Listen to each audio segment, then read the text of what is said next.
کربلا کا ہر کردار لازوال ہے۔ حضرت حبیب ابن مظاہر اسدی علیہ السلام وہ واحد ہستی ہیں جنہیں امام حسین علیہ السلام نے خط لکھ کر کربلا بلایا، اور کیوں نہ بلاتے۔ آخر حبیب علیہ السلام امام مظلوم علیہ السلام کے بچپن کے دوست اور نانا صلی اللہ علیہ وآلہ وسلم کے صحابی تھے۔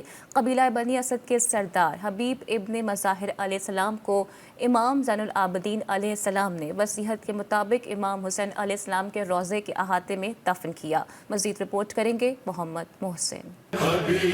صحابی رسول حبیب ابن مظاہر اسدی کربلا کے وہ واحد شہید ہیں جنہیں نواسۂ رسول امام حسین نے خط لکھ کر بلایا۔ باب العلم کے بیٹے نے انہیں عالم کہا اور حبیب کی شہادت پر مرثیہ کیا۔ آپ کے فضائل بیان کرتے ہوئے امام عالی مقام نے کہا کہ وہ ایک رات میں قرآن ختم کرتے تھے۔ حبیب ابن مظاہر علم کی اس بلندی پر تھے جہاں حضرت علی ایک مومن کو دیکھنا چاہتے تھے۔ آپ رسول اللہ صلی اللہ علیہ وآلہ وسلم کی ہجرت سے 13 برس پہلے یمن کے قبیلے بنو اسد میں پیدا ہوئے اور 9 ہجری میں مدینے میں آ کر رہنے لگے۔ آپ حضرت امام حسین کے بچپن کے دوست اور سچے محب تھے۔ امام حسین بچپن میں اپنے نانا رسول اللہ صلی اللہ علیہ وآلہ وسلم کے ساتھ حبیب کے گھر دعوت میں گئے۔ حبیب مکان کی چھت پر امام کے منتظر تھے۔ امام کو آتا دیکھ کر شدت جذبات میں نیچے اتر رہے تھے کہ سیڑھیوں سے گر کر شہید ہو گئے۔ کھانے کے وقت جب حبیب دسترخوان پر نہ آئے تو مولا حسین نے ان کے والد سے پوچھا۔ حبیب کے والد نے تمام واقعہ بیان کیا۔ امام حسین حبیب کی میت کے سراہانے گئے اور کہا کہ ہمیں مہمان کر کے تم سوئے ہوئے ہو۔ یہ سن کر حبیب اٹھ کھڑے ہوئے۔ یہی وجہ تھی کہ کربلا میں امام حسین نے حبیب کو خط لکھ کر بلایا۔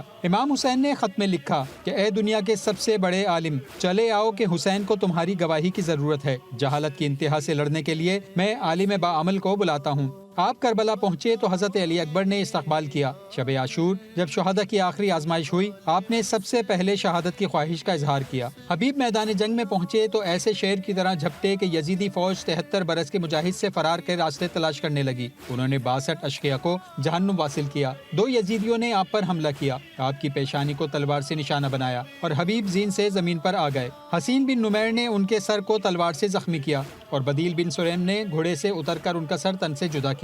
امام زمانہ نے زیارت ناہیہ میں حبیب کو ان الفاظ سے سلام کیا ہے: السلام علی حبیب ابن مظاہر الاسدی۔